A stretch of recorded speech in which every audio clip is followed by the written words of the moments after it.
योगी आदित्यनाथ क्या कुछ कह रहे हैं, सुनाते हैं।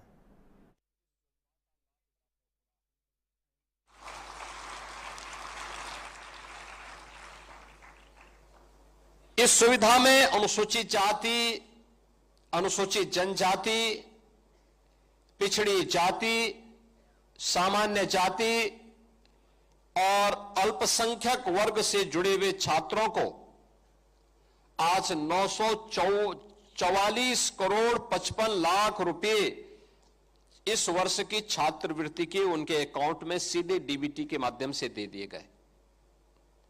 यानी नियत साफ हो, नीति स्पष्ट हो तो भ्रष्टाचार रूपी दानों को नियंत्रित किया जा सकता है। आप सोचिए ना, इसी छात्रवृत्ति के लिए आज से 9 वर्ष पहले जो नौजवान उस समय अध्ययन करता था, इसी भ्रष्टाचार के कारण उस छात्रवृत्ति नहीं प्राप्त करता था, क्योंकि पहले तो सरकार की नीयत साफ नहीं रहती थी, अपने पराये का भेद करती थी, परिवारवाद के चंगुल से बाहर नहीं निकल पाती थी, और अगर वहां से निकला भी तो उनके गुर्गों के भ्रष्टाचार से योजनाएं कहां वंचित रह पाती थी। वहां से भी निकल गई तो फिर बाबू, नीचे का बैठा हुआ समाज कल्याण विभाग का बाबू, ये उनका भी उस्ताद था, क्योंकि पैसा लेकर के नियुक्ति प्राप्त करता था। परिणाम क्या होता था? एक गरीब मारा जाता था, एक गरीब वंचित होता था, एक गरीब प्रताड़ित होता था। और इसीलिए प्रधानमंत्री जी ने कहा कि वंचित को वरीयता मिलनी चाहिए, पिछड़ों को प्राथमिकता मिलनी चाहिए, और इस वरीयता और प्राथमिकता की ही का परिणाम है कि टेक्नोलॉजी का उपयोग किया गया, ऑनलाइन सुविधा उपलब्ध कराई गई। तो यह ई गवर्नेंस से इसी गवर्नेंस का एक बेस्ट मॉडल आपके सामने इस रूप में सामने आ रहा है। यही तो सुशासन है, जहां पर हर व्यक्ति इस सर्वसमावेशी विकास का लाभ प्राप्त कर सके, बिना भेदभाव के प्राप्त कर सके।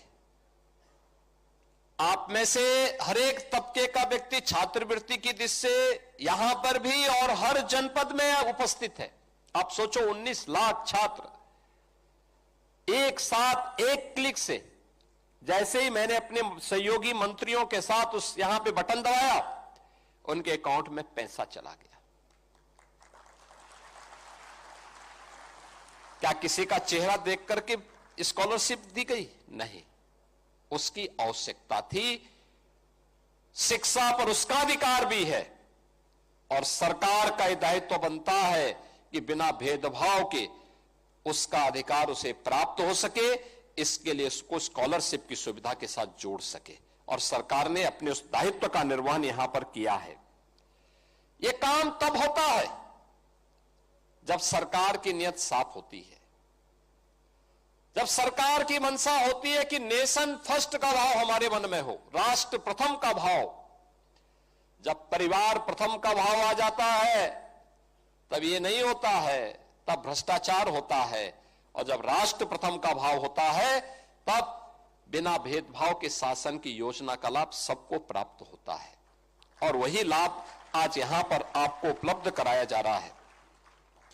आज आपने देखा होगा, अब यहां पे क्लिक किया गया, कोई लीकेज नहीं, कोई कमीशन नहीं, केवल सरकार को एक प्रयास प्रारंभ किया गया था। सरकार ने तकनीक से जोड़ दिया। संस्थाओं से कहा जाता है कि भाई आप समय पे फॉर्म को वहां पे अपडेट करिए, अपलोड कर लीजिए, पैसे की कमी नहीं। उस हर छात्र को जो स्कॉलरशिप के लिए पात्रता रखता है उसको इस सुविधा का लाभ मिलना चाहिए।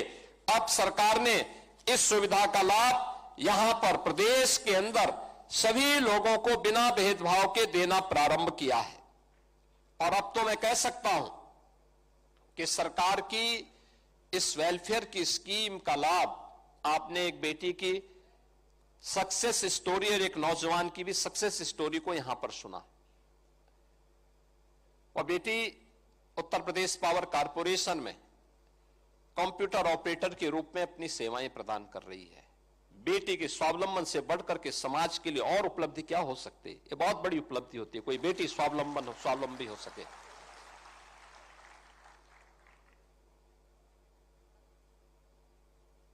किसी नौजवान के स्वावलंबी होने से बढ़कर के देश के लिए सौभाग्य की बात दूसरी क्या हो सकती है? एक नौजवान जब कह रहा है मैं सॉफ्टवेयर इंजीनियर हूं, तो उसकी सॉफ्टवेयर की ताकत का लाभ यह देश लेता है, यह देश लेता है।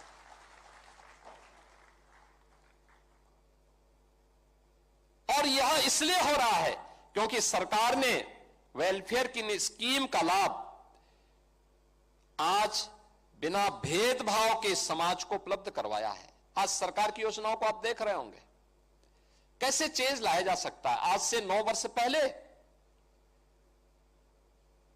जो लोग चिल्ला रहे हैं, पीडीए की बात कर रहे हैं, जहां गरीब का बच्चा पढ़ता है प्राथमिक विद्यालय, बंदी के कगार पर थे।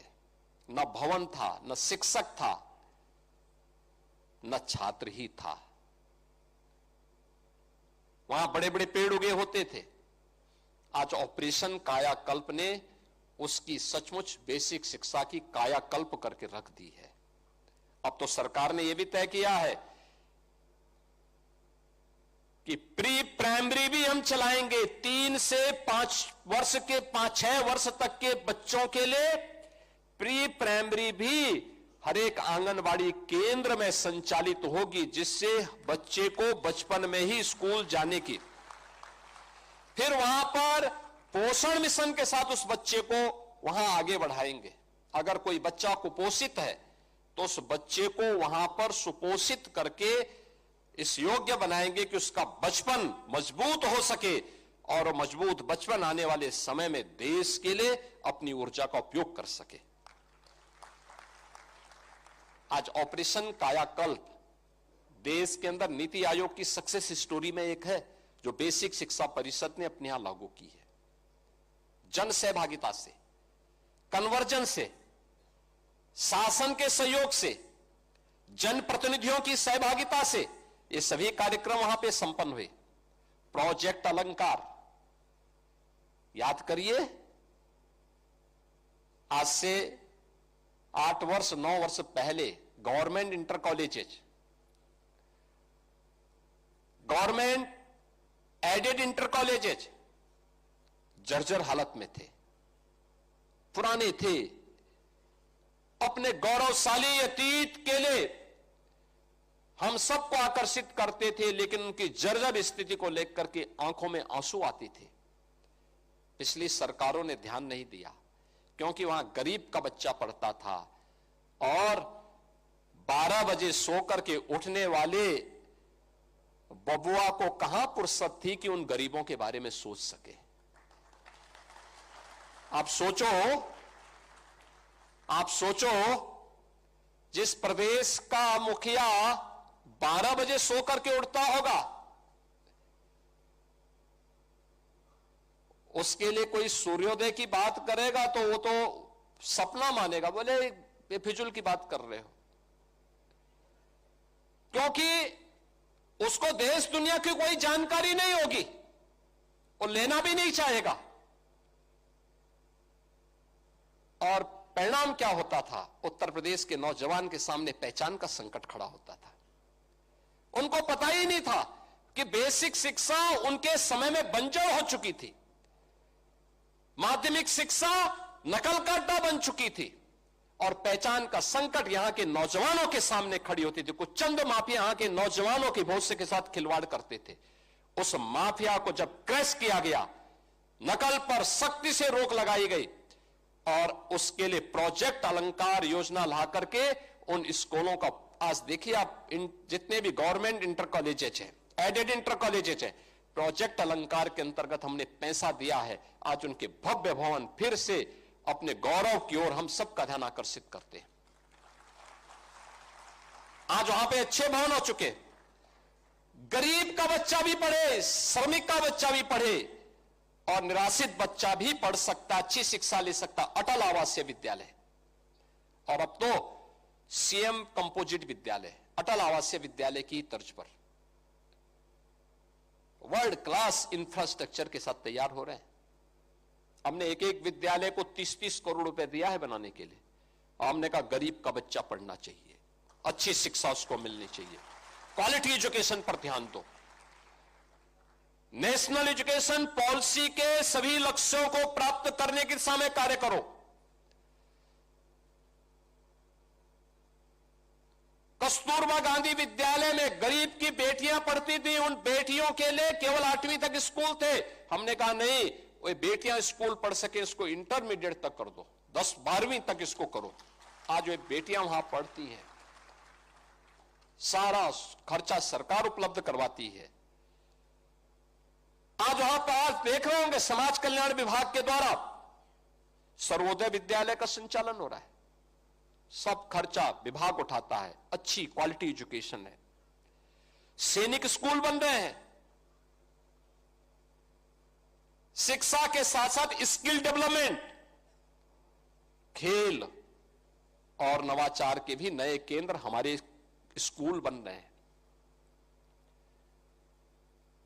अभ्युदय योजना के माध्यम से अब नीट की तैयारी करनी हो, आईआईटी जेईई की तैयारी करनी हो या फिर किसी भी अन्य प्रतियोगी परीक्षाओं की तैयारी, अभ्युदय कोचिंग दोनों मोड पे आपके लिए मौजूद है, फिजिकल भी और वर्चुअल भी। आप चाहेंगे कि हमें क्लास अटेंड करना है, आप उसका टेस्ट पास करिए, आपके लिए सुविधा मिलेगी। और इसका संचालन कौन कर रहे हैं? इसका संचालन करवाया जा रहा है जिसने नीट की परीक्षा क्वालिफाई की है, जिसने आईआईटी जेईई के माध्यम से डिग्री ली है, जिसने आईएएस यानी यूपीएससी की उत्तर प्रदेश पब्लिक सर्विस की परीक्षा को पास करने के बाद सर्विस ज्वाइन की है, वे नौजवान ही वहां पर अपना समय देकर के अपने अपने जनपदों में इसका संचालन भी कर रहे हैं और आप भी उस सुविधा का लाभ प्राप्त कर सकते हैं। मुझे बहुत अच्छा लगता है जब मैं देखता हूं कि यूपीएससी का रिजल्ट आता है, Uttar Pradesh public service commission का या किसी भी अन्य प्रतियोगी परीक्षाओं के परिणाम आते हैं तो अभ्युदय के बच्चे भी उसमें अच्छा स्थान प्राप्त करते हैं। अब हमारे यहां के बच्चों को कहीं दूसरी जगह कोचिंग की सहायता लेने की आवश्यकता नहीं, वे यहीं पर इस सुविधा का लाभ प्राप्त करेंगे। और यह भी हम लोगों ने आज यहां पर आज देखा है, आज यहां के संस्थानों में यानी इंडस्ट्री की मांग के अनुरूप स्किल डेवलपमेंट के प्रोग्राम चल रहे हैं। आज की डिमांड के अनुसार जितने भी इमर्जिंग टेक्नोलॉजी है उसको वहां पर उनके सर्टिफिकेट, डिप्लोमा और डिग्री कोर्सेज प्रारंभ हुए हैं। एआई के बारे में, रोबोटिक के बारे में, ड्रोन टेक्नोलॉजी के बारे में, स्पेस टेक्नोलॉजी के बारे में, ये सभी कुछ आज हमारे संस्थानों में उत्तर प्रदेश के अंदर ही हम उसकी ट्रेनिंग दे रहे हैं, इसके बारे में अपने नौजवानों को तैयार कर रहे हैं। और खेल के बारे में भी स्पोर्ट्स का जो नया इंफ्रास्ट्रक्चर तैयार हो रहा है, आज आप देख रहे होंगे प्रदेश के अंदर हर गांव में खेल का मैदान तैयार करवाया जा रहा है, हर ब्लॉक स्तर पर एक मिनी स्टेडियम, जनपद स्तर पर स्टेडियम की तैयारी। प्रधानमंत्री जी का भी इसमें विशेष ध्यान है, अलग अलग प्रकार से उन्होंने खेलो इंडिया खेलों के माध्यम से, फिट इंडिया मूवमेंट के माध्यम से, सांसद खेलकूद प्रतियोगिता के माध्यम से, राज्य सरकार ने भी प्रधानमंत्री जी की प्रेरणा से विधायक खेलकूद प्रतियोगिता, ग्रामीण लीग की प्रतियोगिताओं के माध्यम से, स्कूल कॉलेजेस के माध्यम से भी विभिन्न प्रकार की प्रतियोगिताएं आज आगे बढ़ रही हैं। और आज उसका परिणाम है कि खेलकूद की गतिविधियों को भी तेजी के साथ आगे बढ़ाने में मदद मिल रही है। सरकार इस पे ध्यान दे रही है। हमारे संस्थान आने वाले समय में किसी भी अंतर्राष्ट्रीय प्रतियोगिता के लिए अपने नौजवानों को तैयार कर सके, इसके लिए खेल इंफ्रास्ट्रक्चर को और मजबूत किया जा रहा है। हमारी सरकार ने तय किया है, यानी हम लोग मेजर ध्यानचंद जो हॉकी के जादूगर कहे जाते थे, मेजर ध्यानचंद के नाम पे स्पोर्ट्स यूनिवर्सिटी मेरठ में बन रही है। साथ साथ हम हर कमिश्नरी पे एक एक स्पोर्ट्स कॉलेज के निर्माण के कार्यक्रम को भी आगे बढ़ा रहे हैं। हर कमिश्नरी स्तर पर एक स्पोर्ट्स कॉलेज हो, स्थानीय एक एक कॉलेज को एक एक दो दो खेल देंगे, सेंटर ऑफ एक्सीलेंस के रूप में आप विकसित करिए, नौजवानों को तराशिए, आगे बढ़ाइए। हमारा नौजवानों सब कुछ कर सकता है, जो देश का सम्मान गौरव के साथ दुनिया के मंच पर, वैश्विक मंच पर आगे बढ़ाने का काम करेगा। ये हमारे संस्थान और हमारा युवा करेगा। और आज उस दिशा में हम लोगों ने इस कार्यक्रम को आगे बढ़ाया है। ये छात्रवृत्ति उसी दिशा में किए जाने वाले प्रयास का परिणाम है। मुझे अच्छा लगता है, अब ये योजनाएं केवल योजनाएं ही नहीं है। आज जो छात्रवृत्ति का वितरण हो रहा है, आप अनुमान करिए कि इन योजनाओं के माध्यम से इसमें छात्रों की संख्या, समाज कल्याण विभाग में अनुसूचित जाति के 6,37,012 छात्रों की संख्या, सामान्य के 3,04,525, अन्य पिछड़ा वर्ग के 7,35,955, अल्पसंख्यक कल्याण के 1,98,139 और अनुसूचित जनजाति के 3,095, यानी 18,78,726 छात्रों को 944 करोड़ 55 लाख रुपए की राशि आज यहां पर एक साथ इस वर्ष की उनके अकाउंट में भेजी गई है। मैं इसके लिए इन सभी छात्रों को हृदय से बधाई देता हूं, अपनी शुभकामनाएं देता हूं। सरकार ने प्राथमिकता के आधार पर उन सभी कार्यक्रमों को आगे बढ़ाया है। ये तो छात्रों के लिए है, लेकिन अन्य लोगों के लिए भी सरकार ने काम किया है।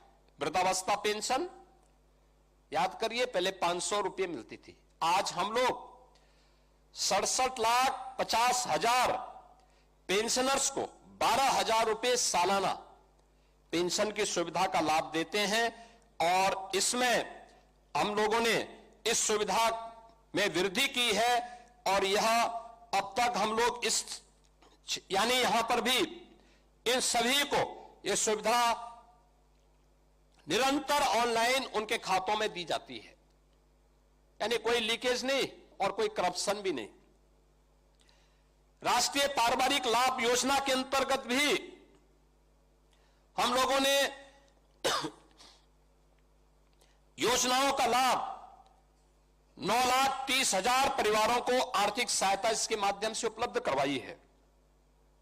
और बेटी पढ़ेगी भी और बेटी की ब्याह के लिए, शादी के लिए भी मुझे प्रसन्नता है कि अब तक प्रदेश में हम लोगों ने 5,20,000 बेटियों की शादी के लिए मुख्यमंत्री सामूहिक विवाह योजना में उन्हें आच्छादित करके सरकार की ओर से धनराशि उपलब्ध कराई है। और हम लोगों ने गत वर्ष इस राशि को 51,000 से बढ़ाकर के 1 लाख कर दिया है। यानी बेटी की शादी के लिए बिना भेदभाव के कोई भी बेटी जो शादी योग्य हो चुकी है, परिवार सहमत है, तो फिर सरकार सामूहिक विवाह योजना में 1 लाख रुपए की सहायता उस परिवार को उपलब्ध करवाती है। इसके साथ ही अनुसूचित जाति के छात्रावास के लिए, वृद्धजनों के भरण पोषण के कल्याण के लिए और अन्य तमाम प्रकार की अन्य योजनाओं का लाभ भी आज राज्य सरकार दिव्यांगजनों के स्कॉलरशिप की राशि मात्र 300 रुपये थी। यानी पहले इस विभाग के मंत्री ओम प्रकाश राजभर जी थे, उस समय मात्र 300 रुपये पेंशन मिलती थी। आज हम 1000 रुपये यानी साल में 12,000 रुपये दिव्यांगजनों को इस सुविधा का लाभ प्राप्त प्रदान कर रहे हैं और हर दिव्यांगजन को इस सुविधा से जोड़ा गया है। और अब तो दिव्यांगजन कल्याण में हर कमिश्नरी स्तर पर उनके लिए दिव्यांगजन की सुविधा के लिए उनको कृत्रिम अंग उपकरण वितरित किया जा सके, इसके लिए वहां पर उनको स्क्रीनिंग की जा सके, जांच की सुविधा उपलब्ध हो सके, इसके लिए डीडीआरसी का निर्माण भी अब वहीं पर किया जा रहा है और वहीं पे उनकी स्क्रीनिंग करके फिर उन्हें इन सुविधाओं से लाभान्वित किया जा सके, जिससे वह भी आर्थिक स्वावलंबन की दिशा में आगे बढ़ सके। आज के इस अवसर पर शासन की इन सभी योजनाओं का लाभ समाज के प्रत्येक तबके को प्राप्त हो रहा है। यह लाभ इसलिए जिससे हम भी प्रधानमंत्री जी के विजन के अनुरूप विकसित भारत की संकल्पना में सहभागी बन सके। याद रखना, हम सबका सामूहिक प्रयास, हम सबकी सामूहिक मेहनत विकसित भारत को आगे बढ़ाने, विकसित भारत के संकल्पों को प्राप्त करने की दिशा में किए जाने वाले प्रयास का एक महत्वपूर्ण कदम होगा। हम सबके जीवन का एक संकल्प होना चाहिए। कल भारत का 77वां गणतंत्र दिवस है। संविधान के शिल्पी बाबा साहब डॉक्टर भीमराव अंबेडकर जी ने जिस संविधान को संजोया था, आज ही के दिन वह संविधान लागू हुआ था।